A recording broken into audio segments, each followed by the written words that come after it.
কেউ অসহনীয় যন্ত্রণায় বেঁচে আছে, তার সুস্থ হওয়ার আর কোনো আশা নেই।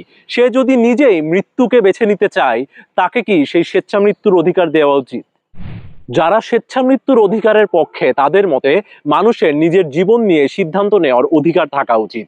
ব্যক্তি স্বাধীনতা মানে শুধু এটাই না যে আমি কিভাবে আমার জীবনকে পরিচালনা করব। ব্যক্তি স্বাধীনতা মানে এটাও যে আমি আমার জীবনকে টানতে চাই নাকি চাই না। ধরুন একজন ক্যান্সার রোগী, সে অসহনীয় যন্ত্রণায় আছে, তার আর কোনো চিকিৎসা কাজ করছে না।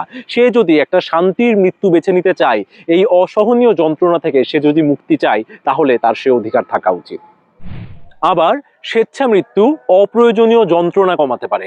আধুনিক চিকিৎসা বিজ্ঞান এখনো অনেক রোগের সমাধান দিতে পারেনি, কিন্তু এই চিকিৎসা পদ্ধতি অনেক ক্ষেত্রে কষ্টকেই দীর্ঘায়িত করে। ধরুন লাইফ সাপোর্টে থাকা একজন রোগী, তার আর বেঁচে থাকার তেমন কোনো আশা নেই। সে যে শুধু নিজেই মারা যাচ্ছে তাই নয়, তার সাথে তার পরিবারের অর্থনীতিও ধ্বংস হয়ে যাচ্ছে, মানসিক যন্ত্রণা তো আছেই। স্বেচ্ছা মৃত্যুর অধিকার এই ধরনের সংকট থেকে আমাদেরকে মুক্তি দিতে পারে। অন্যদিকে যারা স্বেচ্ছা মৃত্যুর বিপক্ষে, তাদের মতে এই অধিকারের অপব্যবহার হওয়ার অনেক ঝুঁকি আছে। একজন বয়স্ক মানুষ বা একজন দুর্বল মানুষের উপরে পরিবারের উপর থেকে চাপ প্রয়োগ করা হতে পারে, যেন সে পরিবারের জন্য বোঝা না হয়ে স্বেচ্ছা মৃত্যুকে বেছে নেয়। আবার অনেক বয়স্ক মানুষ বিষণ্ণতায় ভুগে নিজে থেকেই এই সিদ্ধান্ত নিতে পারে যে আমি আর পরিবারের এত অর্থনৈতিক ক্ষতি করব না, আমি আমার কাছের মানুষের এত কষ্টের কারণ হব না, আমি মৃত্যুকে বেছে নিব।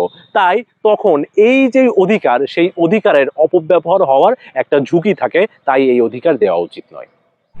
আবার এই স্বেচ্ছা মৃত্যুর অধিকার আসলে চিকিৎসা বিদ্যার মূল নীতির পরিপন্থী। পৃথিবীর বিভিন্ন দেশে, যেই দেশগুলোতে আসলে স্বেচ্ছা মৃত্যুর অধিকার আছে, সেখানে দেখা যায় যে ডাক্তারের সহায়তায় রোগীকে এমন একটা মৃত্যু দেওয়া হয় যেন তার ব্যথা কম হয়, তার কষ্ট কম হয়। কিন্তু এতে কি হচ্ছে? এতে ডাক্তারের যে দায়িত্ব যে রোগীকে বাঁচানো, সেখান থেকে তারা সরে গিয়ে বরং তারা রোগীকে মেরে ফেলছে। তাই ডাক্তার আর রোগীর যে বিশ্বস্ততার সম্পর্ক, সেই সম্পর্ক যেমন একদিকে নষ্ট হবে, একই সাথে ডাক্তাররা তাদের পেশাগত জীবনের মূল নীতি থেকে বিচ্যুত হবে। আপনি কি মনে করেন স্বেচ্ছা মৃত্যুর অধিকার কি থাকা উচিত নাকি না? কমেন্ট বক্সে একটা বিতর্ক হয়ে যাক।